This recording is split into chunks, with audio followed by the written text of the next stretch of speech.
السلام علیکم ورحمۃ اللہ وبرکاتہ۔ پروگرام تلخیص معانی القرآن کی 13ویں نشست میں آپ کا خیر مقدم ہے۔ آج ہم انشاءاللہ الرحمن سورۃ المائدہ سے متعلق چند باتیں آپ کی خدمت میں رکھیں گے۔ سورۃ المائدہ مدنیہ، سورۃ المائدہ سورہ نمبر 5۔ وجہ تسمیہ، اس سورہ کی آیت نمبر 112 میں عیسائیوں کا عیسیٰ علیہ السلام سے مطالبہ ہے کہ کیا اللہ آسمان سے کھانے کا دسترخوان اتار سکتا ہے۔ اس میں لفظ مائدہ کا تذکرہ ہے، اسی مناسبت سے اس کا نام سورۃ المائدہ رکھا گیا۔ زمانہ نزول، یہ سورہ مدنی ہے۔ صلح حدیبیہ کے بعد سن 6 ہجری کے اواخر یا سن 7 ہجری کے اوائل میں اس کا نزول ہوا ہے۔ مرکزی مضمون، آخرت کا خوف دلا کر یہود و نصارہ اور دیگر کفار و مشرکین کی روش اختیار کرنے سے منع کیا گیا ہے، کیونکہ اسلام ایک مکمل دین ہے جس کی تکمیل کا اعلان اس سورہ میں کر دیا گیا ہے۔ تعداد آیت، اس میں 120 آیات ہیں۔ آیت نمبر 1 سے 5 تک میں شرعی حدود و قیود کی مکمل پاسداری کرنے کی تاکید کی گئی ہے، چاہے وہ عہد و پیمان حقوق اللہ سے تعلق رکھتے ہوں یا حقوق العباد سے۔ بہیمۃ الانعام یعنی چوپائے جانور جیسے گائے، اونٹ، بھیڑ، بکری جیسے مویشیوں کی حلت حلال ہونے کا اعلان ہے۔ اللہ کی عظمت اجاگر کرنے والے شاعر کی بے حرمتی سے منع کیا گیا ہے۔ نیکی اور تقوی کے کاموں میں باہم تعاون کرنے کا درس دیا گیا ہے، جبکہ گناہ اور سرکشی کے کاموں میں ایک دوسرے کا تعاون کرنے کی ممانعت کرنے کے ساتھ ساتھ عدل و انصاف کا تقاضا پورا کرتے ہوئے کسی قوم کی دشمنی میں کسی پر زیادتی کرنے سے روکا گیا ہے۔ مردار جانور، بہتا ہوا خون، سور کا گوشت، غیر اللہ کے نام کا ذبیحہ، گلا گھٹ کر، چوٹ کھا کر، بلندی سے گر کر یا ٹکرانے سے مر جانے والا یا کسی درندہ کا چیرا پھاڑا یا کسی آستانے پر ذبح کیا ہوا جانوروں کے حرام ہونے کا تذکرہ ہے۔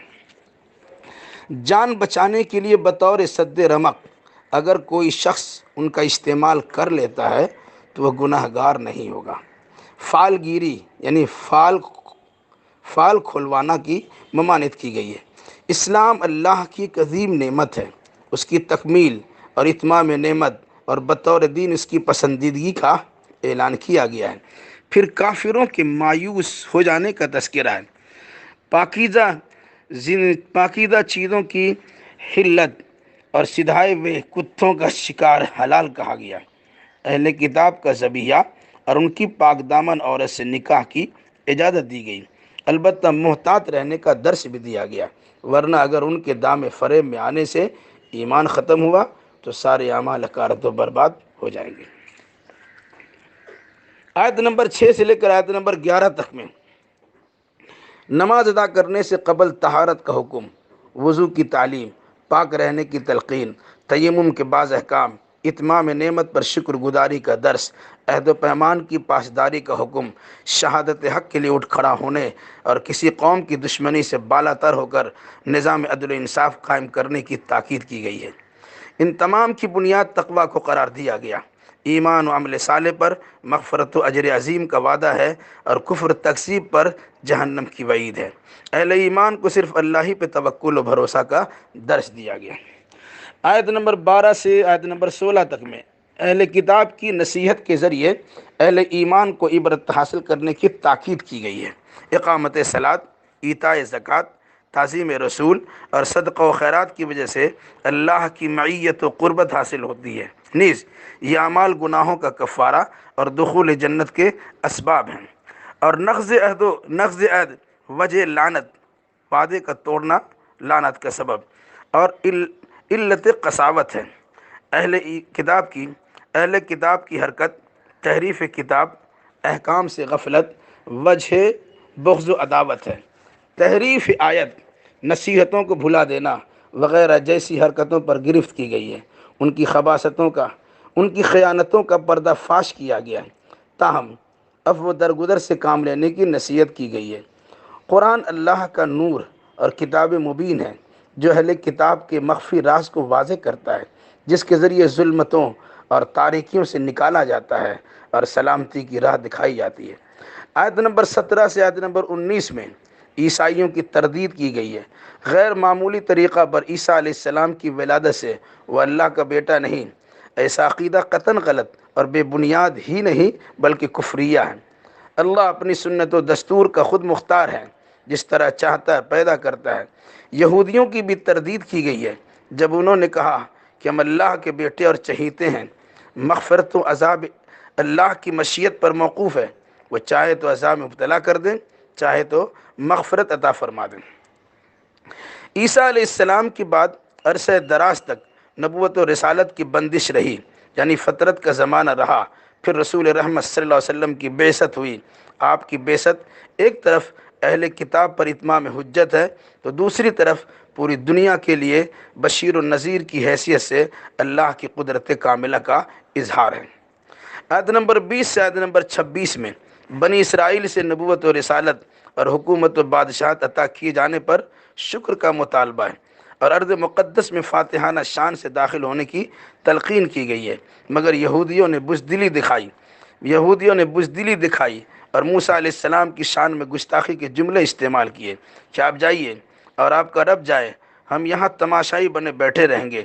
جس پر موسیٰ علیہ السلام نے بنی اسرائیل سے اپنی برات کا اظہار فرمایا تو اللہ نے یہودیوں کے لیے 40 سالوں تک ارض مقدس میں داخلہ حرام و ممنوع کر دیا اور میدان تی میں بھٹکنے پھرنے کو لازم کر دیا، یعنی رسول کی مخالفت اور جہاد سے دوری وجہ محرومی نعمت ثابت ہوئی۔ آیت نمبر 27 سے آیت نمبر 34 میں روئے زمین میں بارگاہ الہی میں پیش کی جانے والی پہلی قربانی کا تذکرہ ہے۔ بابا آدم کے 2 بیٹے حابیل و قابیل نے قربانیاں پیش کی۔ حابیل نے تقوی شعری کے ساتھ اور قابیل نے مطلب برآری کے لیے قربانیاں پیش کی۔ حابیل کی قربانی کو شرف قبولیت بخشا گیا، جبکہ قابیل کی قربانی مقبول نہیں ہوئی۔ قابیل نے حسد کی بنیاد پر اپنے بھائی حابیل کو قتل کر دیا۔ حسد وہ خطرناک مرض ہے جو قتل جیسے سنگین جرم پر آمادہ کر دیتا ہے اور ندامت و شرمندگی سے دوچار کر دیتا ہے۔ حسدی کی وجہ سے روئے زمین پر قتل انسانی کا یہ پہلا واقعہ پیش آیا، اس لیے قیامت تک پیش آنے والے قتل کے واردات کے گناہ قابیل کے سر ڈالے جائیں گے۔ دراصل ایک انسان کا قتل ایک نسل کو قتل کرنا ہے، جسے پوری انسانیت کے قتل سے تعبیر کیا گیا، اور ایک انسان کو بچانا پوری نسل انسانی کو بچانا ہے۔ اللہ اور رسول سے جنگ کرنے والے، روئے زمین میں فساد مچانے والے عبرتناک سزا کے مستحق ہیں۔ ان کو قتل کیا جائے، تخت دار پہ لٹکایا جائے، خلاف جانب سے ہاتھ پاؤں کاٹ دیے جائیں، یا پھر انہیں جلا وطن شہر بدر کر دیا جائے تاکہ لوگ ایسی حرکت کرنے سے بعد آ جائیں۔ آیت نمبر 35 سے 40 تک میں حصول کامرانی کے لیے اہل ایمان کو تقوی اختیار کرنے اور قربت الہی کے لیے مناسب ذریعہ و وسیلہ اپنانے اور جہاد کرنے کی تلقین کی گئی ہے۔ کفر اتنا بڑا جرم ہے کہ بروز قیامت روئے زمین کی ساری دولت بطور فدیہ دے کر بھی عذاب الہی سے چھٹکارا حاصل نہیں کیا جا سکتا ہے۔ عذاب جہنم سے بار بار نکل بھاگنے کی کوشش بھی کارگر ثابت نہیں ہوگی۔ دنیا میں چوری کی سزا ہاتھ کاٹنا ہے، قانون کی گرفت میں آنے کے بعد ہاتھ تو کٹ ہی جائے گا، البتہ توبہ کرنے پر آخرت کے عذاب سے محفوظ رہا جا سکتا ہے۔ اللہ اپنی مشیت کا مالک ہے، جو چاہے گا کرے گا، چاہے عذاب دے چاہے معاف کر دے۔ مکمل اختیار مالک و مختار اللہ ہی کے ہاتھ میں ہے۔ مجرم خواہ کتنا ہی فسادی ہو، عدل انصاف کے ساتھ ان کے حق میں فیصلہ کیا جائے گا، جرم و گناہ سے زیادہ سزا نہیں دی جائے گی۔ آیت نمبر 41 سے لے کے آیت نمبر 47 تک میں رسول اکرم صلی اللہ علیہ وسلم کو تسلی، یہودیوں اور منافقوں کی اذا رسانیوں پر دل برداشتہ و غمزدہ نہ ہونے کی تلقین کی گئی ہے۔ اہل کتاب کی حد شکنی کی چند مثالیں اور کتاب الہی کو پس پشت ڈال دینے کی داستان سنا کر اہل ایمان کو ایسے عہد شکن اور فسادی لوگوں کو دوست بنانے سے منع کیا گیا ہے۔